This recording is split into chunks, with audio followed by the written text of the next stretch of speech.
ज्येष्ठ मास में बड़ा मंगल का विशेष महत्व। हनुमान जी की कृपा पाने का शुभ दिन। ज्येष्ठ महीने के मंगलवार को ही भगवान राम और भगवान हनुमान की हुई थी पहली मुलाकात। ज्येष्ठ मास में ही मिला था हनुमान जी को अमरता का वरदान। ज्येष्ठ मास के हर मंगलवार को किया जाता है विशेष पूजन। हनुमान चालीसा और सुंदरकांड पाठ का विशेष फल। अधिक मास के कारण बनेगा दुर्लभ संयोग। इस बार पड़ेंगे कुल 8 बुढ़वा मंगल। पहला बड़ा मंगल 5 मई को।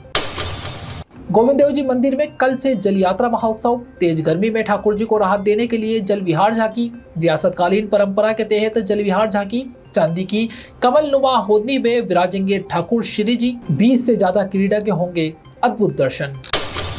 दुष्कर्म पीड़िता के अबॉर्शन पर समय सीमा नहीं हो लागू। सुप्रीम कोर्ट ने दुष्कर्म पीड़िता के अबॉर्शन पर लागू समय सीमा हटाने पर विचार करने का केंद्र से किया आग्रह। पिछले दिनों एक दुष्कर्म से पीड़ित नाबालिग गर्भवती के 30 सप्ताह के गर्भ को नष्ट करने की दी थी अनुमति। वहीं सुप्रीम कोर्ट में निर्णय के खिलाफ दायर की गई पुनर्विचार याचिका। इस दौरान सुप्रीम कोर्ट ने सुनवाई के दौरान की टिप्पणी। कहा, अनचाही गर्भावस्था किसी पर थोपी नहीं जा सकती, वह अभी बच्ची है। बुद्ध पूर्णिमा से होगी मई महीने की शुरुआत। मई के महीने में अधिक मास, वट सावित्री व्रत जैसे कई प्रमुख व्रत और त्योहार आने वाले। ज्येष्ठ अधिक मास के दौरान शुभ मांगलिक कार्य रहेंगे वर्जित। वहीं वट सावित्री व्रत का रहेगा विशेष महत्व।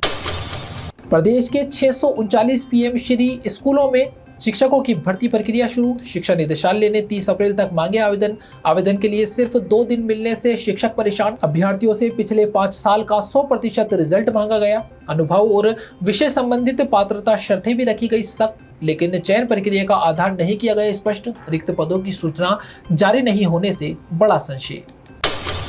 भीषण गर्मी को लेकर स्कूलों के लिए नई एडवाइजरी जारी। खुले मैदान में पीटी, ड्रिल और खेल गतिविधियों पर रोक। प्रार्थना सभा छायादार जगह या कक्षाओं में कराने के निर्देश। स्कूलों में ठंडे पानी, हवादार कक्षाओं की व्यवस्था जरूरी। बच्चों के भारी बैग कम करने व सिर्फ जरूरी किताबें लाने के निर्देश। स्कूली बसों के ओवरलोडिंग पर भी रोक।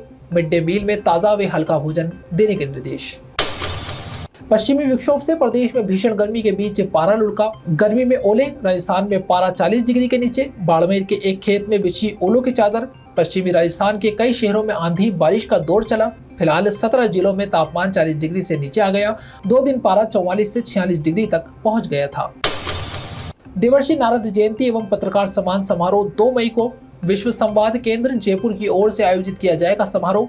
दोपहर 1 बजे से देवर्षि नारद सभागार, पाथे कर्ण सभागार, मालवीय नगर में होगा कार्यक्रम। विधानसभा अध्यक्ष वासुदेव देवनानी कार्यक्रम में होंगे मुख्य अतिथि। प्रज्ञा विहार के राष्ट्रीय संयोजक जय नंद कुमार मुख्य वक्ता। कार्यक्रम में पत्रकारों का होगा सम्मान। 1 मई 2026 से जनगणना 2027 का आगाज। आमजन से खास अपील। देशव्यापी जनगणना प्रक्रिया का हो शुभारंभ। 2 चरणों में होगी जनगणना। पहला चरण 1 मई से 15 मई 2026 तक। नागरिक खुद कर सकेंगे स्वयं गणना। दूसरा चरण 16 मई से 14 जून 2026। जनगणना कर्मी घर घर जाकर जुटाएंगे जानकारी। आमजन के सहयोग से देश के विकास की नींव होगी मजबूत। जनगणना को सफल बनाने के लिए सभी नागरिक बढ़ चढ़ कर करें सहयोग। आबकारी विभाग की ओर से चलाया जाएगा विशेष निरोधात्मक अभियान। 1 से 15 मई तक राज्य भर में अभियान। अवैध मदिरा की कशीदगी, भंडारण और परिवहन पर रोक लगाने की होगी कार्यवाही। अन्य राज्यों से आने वाले अवैध मदिरा को रोकने के लिए हाईवेज की निगरानी होगी। पुलिस के साथ समन्वय स्थापित करते हुए की जाएगी कार्यवाही। कैंसर बीमारी ही ऐसी है, चिंता तो होगी ना। लेकिन अब अपनी चिंता को बदलो विश्वास में, क्योंकि आदिनाथ कैंसर मेडिसिटी में है रेडियोथेरेपी, कीमोथेरेपी और कैंसर सर्जरी के उपचार के साथ आधुनिक सुविधाएं भी। विजिट करें आदिनाथ कैंसर मेडिसिटी एट चाची आवास अजमेर।